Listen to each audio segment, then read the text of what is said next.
श्रीमान योगेश सिंह जी, सभी प्रोफेसर, शिक्षकगण और सभी मेरा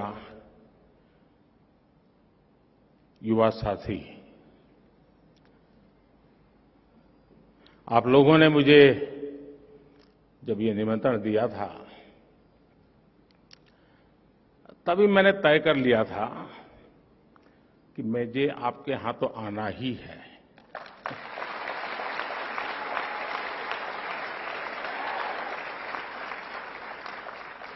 और यहां आना अपनों के बीच आने जैसा है।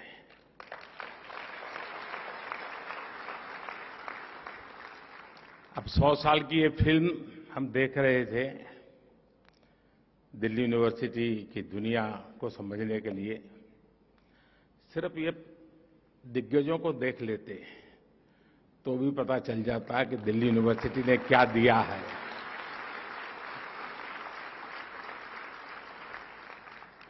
कुछ लोग मेरे सामने बैठे हैं जिनको मैं विद्यार्थी काल से जानता हूं, लेकिन अब बहुत बड़े बड़े लोग बन गए हैं।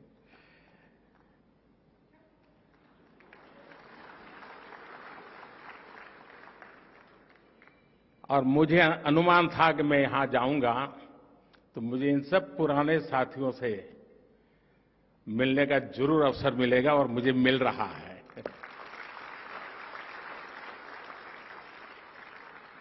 साथियों, डीयू का कोई भी स्टूडेंट हो, कॉलेज फेस्ट चाहे अपने कॉलेज में हो या दूसरे कॉलेज में, उसके लिए सबसे इम्पोर्टेंट यही होता है कि बस किसी तरह उस फेस्ट का हिस्सा बन जाए। मेरे लिए भी ये ऐसा ही मौका है।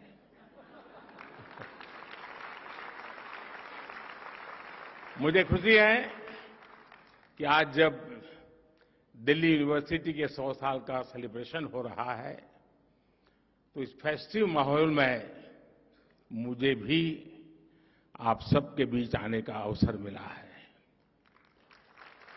और साथियों, कैंपस में आने का आनंद भी तभी होता है जब आप कलीग के साथ आए।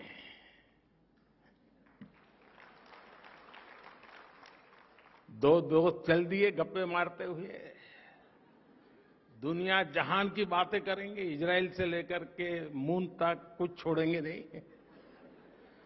कौन सी फिल्म देखी, ओटीटी पर वो सीरीज अच्छी है,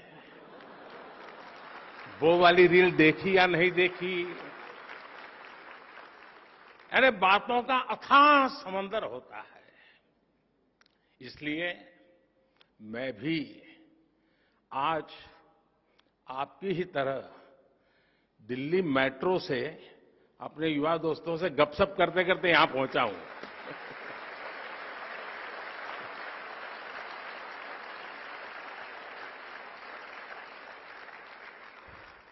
उस बातचीत में कुछ किस्से भी पता चले और कई दिलचस्प जानकारियां भी मुझे मिली। साथियों, आज का अवसर एक और वजह से बहुत खास है।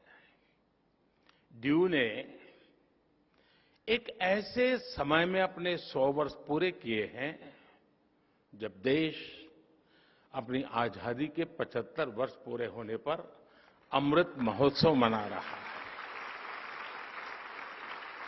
कोई भी देश हो, उसकी यूनिवर्सिटीज, उसके शिक्षण संस्थान, उसकी उपलब्धियों का सच्चा प्रतिबिंब होते हैं। डीयू की भी इन 100 वर्षों की यात्रा में कितने ही ऐतिहासिक पड़ाव आए हैं। इसमें कितने प्रोफेसर्स का, कितने स्टूडेंट्स का और कितने ही दूसरे लोगों का जीवन जुड़ रहा है।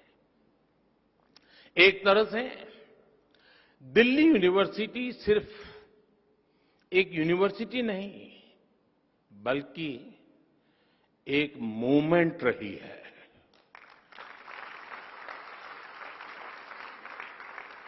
इस यूनिवर्सिटी ने हर मोमेंट को जिया है, इस यूनिवर्सिटी ने हर मोमेंट में जान भर दी है। मैं इस ऐतिहासिक अवसर पर यूनिवर्सिटी के सभी प्रोफेसर्स और स्टाफ को, सभी स्टूडेंट्स और एल्यूमनाई को हृदय से बहुत बहुत बधाई देता हूं। साथियों, आज इस आयोजन के जरिए यहां नए और पुराने स्टूडेंट्स भी साथ मिल रहे हैं। स्वाभाविक है, कुछ सदाबहार चर्चाएं भी होगी। नॉर्थ कैंपस के लोगों के लिए कमला नगर, हडसन लाइन और मुखर्जी नगर से जुड़ी यादें,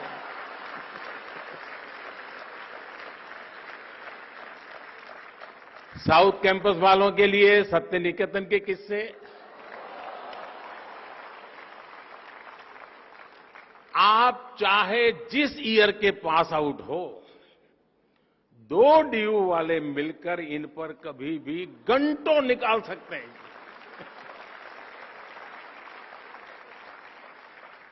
इस सब के बीच मैं मानता हूं, डीयू ने 100 सालों में अगर अपने एहसासों को जिंदा रखा है, तो अपने मूल्यों को भी जीवंत रखा है। निष्ठा धृति सत्यम, यूनिवर्सिटी का ये ध्येय वाक्य अपने हर एक स्टूडेंट के जीवन में गाइडिंग लैंप की तरह है। साथियों, हमारे यहां कहा जाता है, ज्ञान वानेन सुखवान, ज्ञान वानेव जीवति, ज्ञान वानेव बलवान, तस्मात् ज्ञान मयो भव।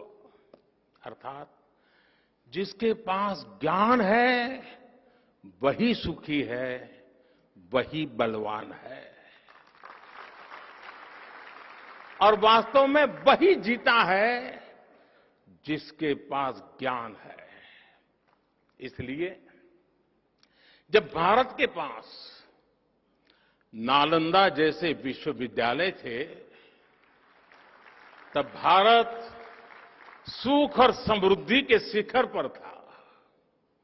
जब भारत के पास तक्षशिला जैसे संस्थान थे, तब भारत का विज्ञान विश्व को गाइड करता था। भारत की समृद्ध शिक्षा व्यवस्था भारत की समृद्धि की वाहक थी। ये वो समय था जब दुनिया की जीडीपी में बहुत बड़ा शेयर भारत का होता था। लेकिन गुलामी के सैकड़ों वर्षों के कालखंड ने हमारे शिक्षा के मंदिरों को, इन एजुकेशन सेंटर्स को तबाह कर दिया। और जब भारत का बौद्धिक प्रवाह रुका, तो भारत की ग्रोथ भी थम गई। लंबी गुलामी के बाद देश आजाद हुआ। इस दौरान आजादी के भावनात्मक ज्वार को एक मूर्त रूप देने में भारत की यूनिवर्सिटीज ने एक अहम भूमिका निभाई थी। इनके जरिए एक ऐसी युवा पीढ़ी खड़ी हुई जो उस समय के आधुनिक विश्व को ललकार सकती थी। दिल्ली यूनिवर्सिटी भी इस मूवमेंट का एक बड़ा सेंटर थी। डीयू के सभी स्टूडेंट्स, वो चाहे किसी भी कोर्स में हो, वो अपने संस्थान की इन जड़ों से जरूर परिचित होंगे। अतीत की ये समझ हमारे अस्तित्व को आकार देती है, आदर्शों को आधार देती है और भविष्य के विजन को विस्तार देती है।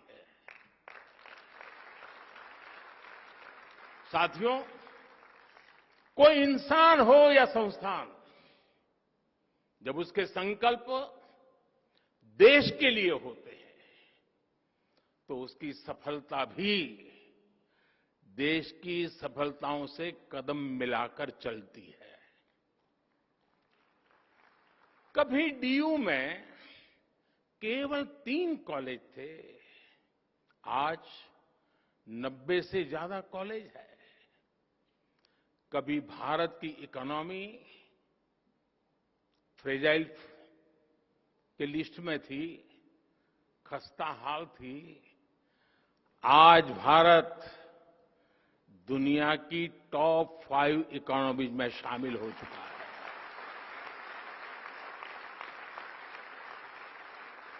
आज डीयू में पढ़ने वाले लड़कों की तुलना में लड़कियों की संख्या ज्यादा हो गई है।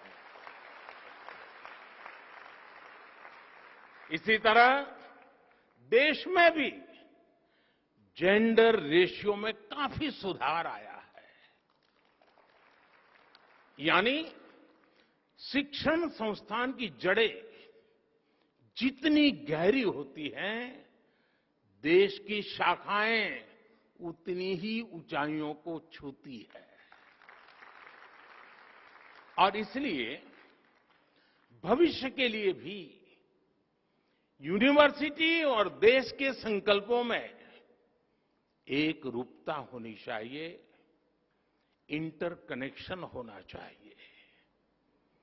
25 साल बाद जब देश अपनी आजादी के 100 साल पूरे करेगा, तब दिल्ली यूनिवर्सिटी अपनी स्थापना के 125 वर्ष मनाएगी।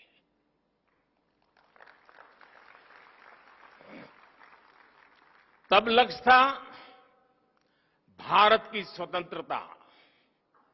अब हमारा लक्ष्य है 2047 तक विकसित भारत का निर्माण।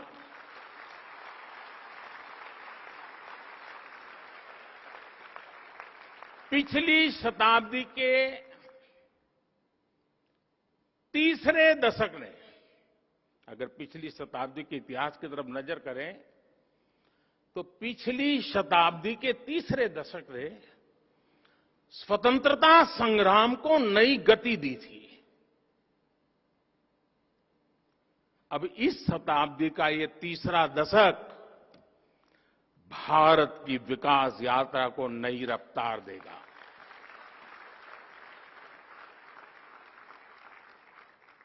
आज देश भर में बड़ी संख्या में यूनिवर्सिटी, कॉलेज बनाए जा रहे हैं। पिछले कुछ वर्षों में आईआईटी, आईआईएम, एनआईटी और एम्स जैसी संस्थाओं की संख्या में लगातार बढ़ोतरी हुई है। ये सभी इंस्टीट्यूट्स न्यू इंडिया के बिल्डिंग ब्लॉक्स बन रहे हैं। साथियों, शिक्षा सिर्फ सिखाने की प्रक्रिया नहीं है, बल्कि ये सीखने की भी प्रक्रिया है। लंबे समय तक शिक्षा का फोकस इसी बात पर रहा कि छात्रों को क्या पढ़ाया जाना चाहिए, लेकिन हमने फोकस इस बात पर भी शिफ्ट किया कि छात्र क्या सीखना चाहता है।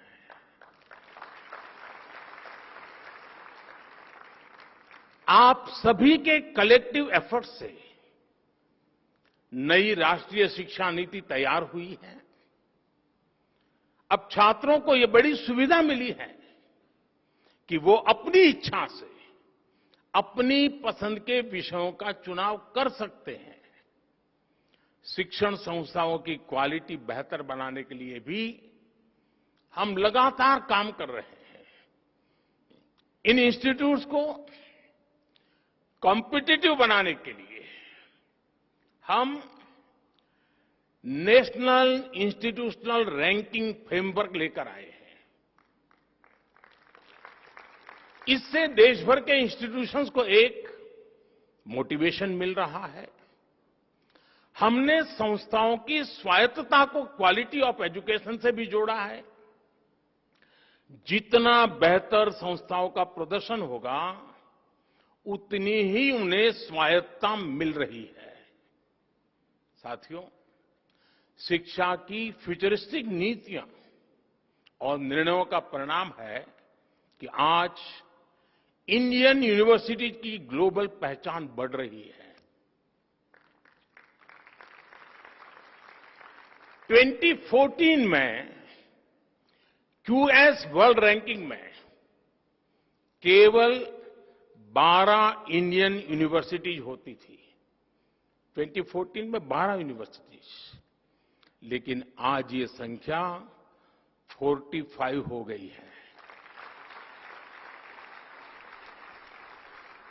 हमारे एजुकेशन इंस्टीट्यूट्स दुनिया में अपनी अलग पहचान बना रहे हैं। हमारे संस्थान quality education, student faculty ratio और रेपुटेशन सब में तेजी से सुधार कर रही है। और साथियों, आप जानते हैं, इन सब के पीछे सबसे बड़ी गाइडिंग फोर्स कौन सी काम कर रही है? ये गाइडिंग फोर्स है भारत की युवा शक्ति। इस हॉल में बैठे ही हुए मेरे युवाओं की शक्ति। साथियों, एक समय था जब स्टूडेंट्स किसी इंस्टीट्यूट में एडमिशन लेने से पहले सिर्फ प्लेसमेंट को ही प्राथमिकता देते थे। यानी एडमिशन का मतलब डिग्री और डिग्री का मतलब नौकरी। शिक्षा यहीं तक सीमित हो गई थी। लेकिन आज युवा जिंदगी को इसमें बांधना नहीं चाहता। वो कुछ नया करना चाहता है, अपनी लकीर खुद खींचना चाहता है। 2014 से पहले भारत में सिर्फ कुछ 100 स्टार्टअप्स थे। आज भारत में स्टार्टअप्स की संख्या 1 लाख को भी पार कर गई है। 2014-15 की तुलना में आज 40% से ज्यादा पेटेंट फाइल हो रहे हैं। जो पेटेंट जारी हो रहे हैं, उनमें भी 5 गुना का इजाफा हुआ है। ग्लोबल इनोवेशन इंडेक्स, जिसमें भारत 18वें पायदान पर था 80 से की बात, वहां से बढ़कर के आज हम 46 पर पहुंच चुके हैं। वो स्थान हमने प्राप्त किया।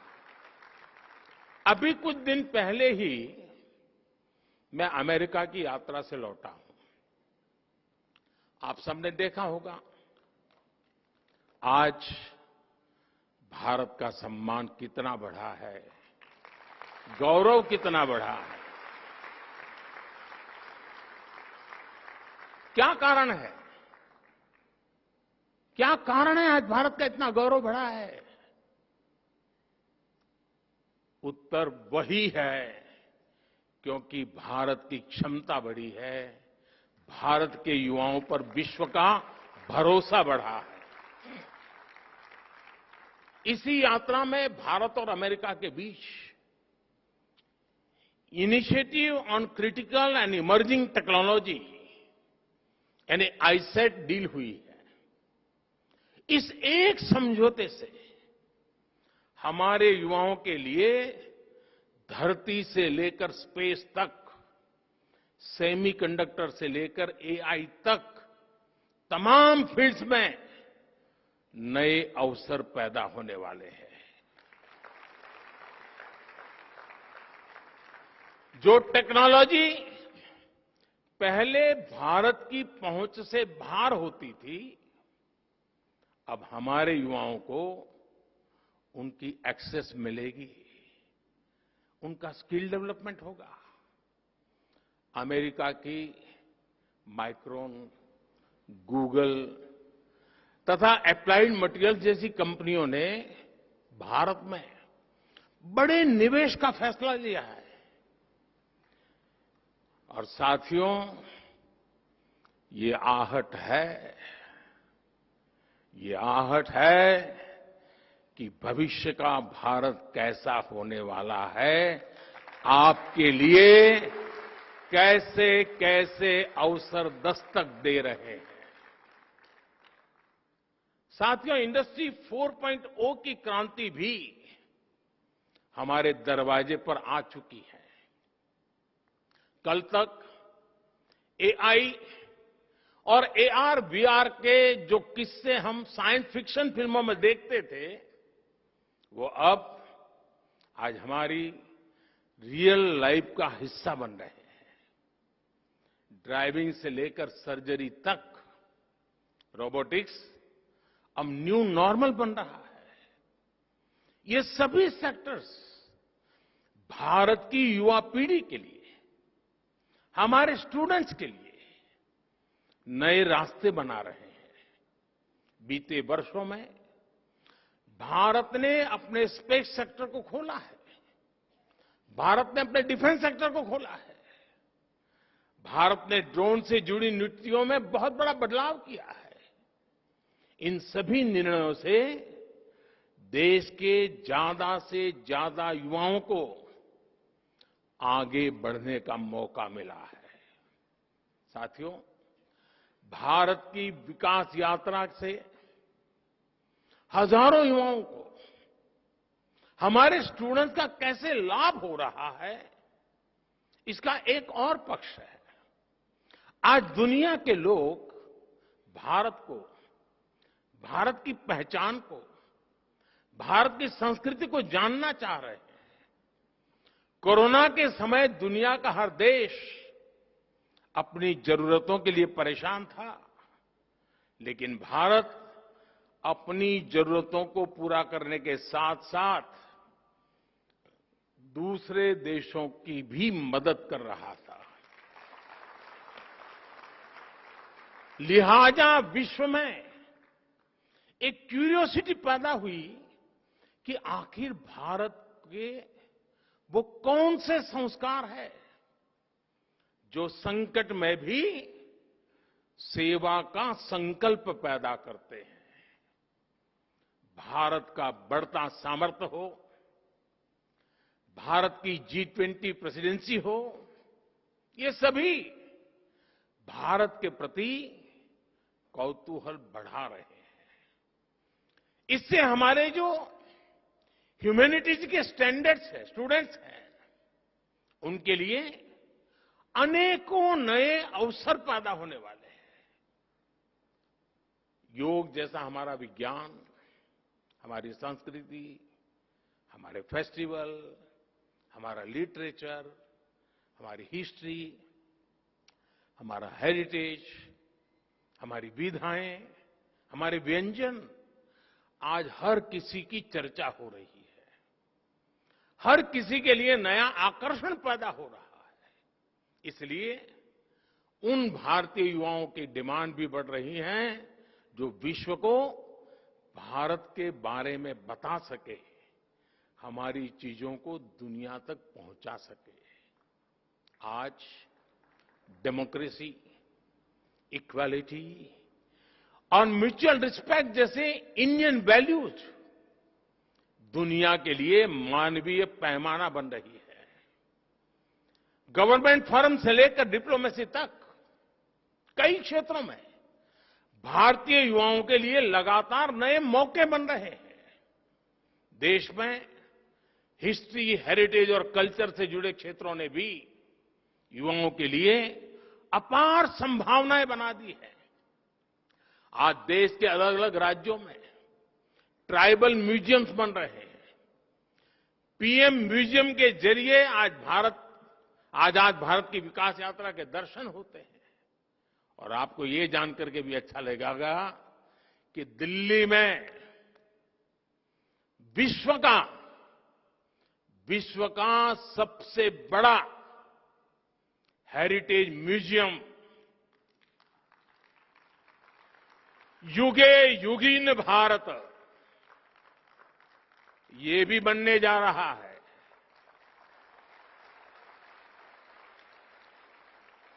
कला, संस्कृति और इतिहास से जुड़े युवाओं के लिए पहली बार पैशन को प्रोफेशन बनाने के इतने अवसर पैदा हो रहे हैं।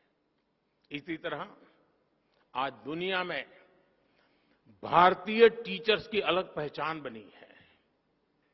मैं ग्लोबल लीडर से मिलता हूं, उनमें से कई अपने किसी न किसी इंडियन टीचर से जुड़े किस्से बताते हैं और बड़े गौरव से बताते हैं। भारत की सॉफ्ट पावर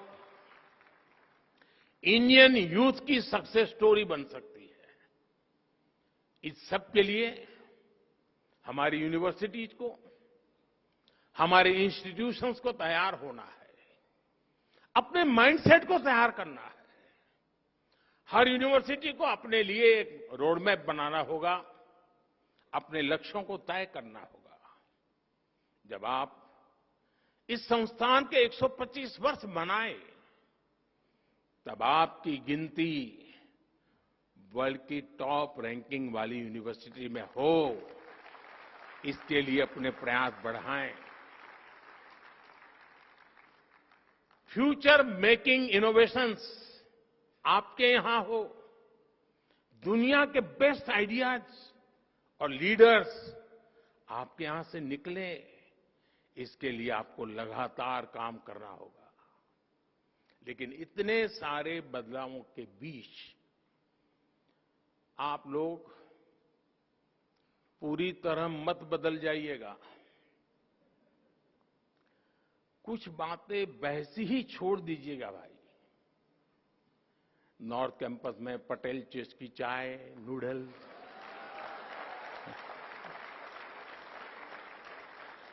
साउथ कैंपस में चाणक्य आज के मोमोज, इनका टेस्ट न बदल जाए, ये भी आपको एंश्योर करना होगा। साथियों, जब हम अपने जीवन में कोई लक्ष्य तय करते हैं तो उसके लिए पहले हमें अपने मन मस्तिष्क को तैयार करना होता है। एक राष्ट्र के मन मस्तिष्क को तैयार करने की ये जिम्मेदारी उसके एजुकेशन इंस्टीट्यूट को निभानी होती है।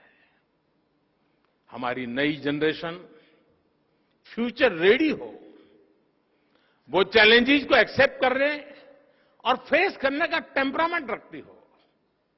ये शिक्षा संस्थान के विजन और मिशन से ही संभव होता है। मुझे विश्वास है दिल्ली यूनिवर्सिटी अपनी इस यात्रा को आगे बढ़ाते हुए इन संकल्पों को जरूर पूरा करेगी। इसी के साथ आप सभी को इस शताब्दी वर्ष की यात्रा को जिस प्रकार से आपने आगे बढ़ाया है, उसे और अधिक सामर्थ्य से और अधिक शानदार तरीके से और अधिक सपने और संकल्पों को लेकर के सिद्धि को प्राप्त करने का रास्ता बनाते हुए आगे बढ़े। सिद्धियां आपके कदम चूमती रहे, आपके सामर्थ्य से देश बढ़ता रहे। इसी कामना के साथ आप सबको बहुत बहुत शुभकामनाएं। धन्यवाद।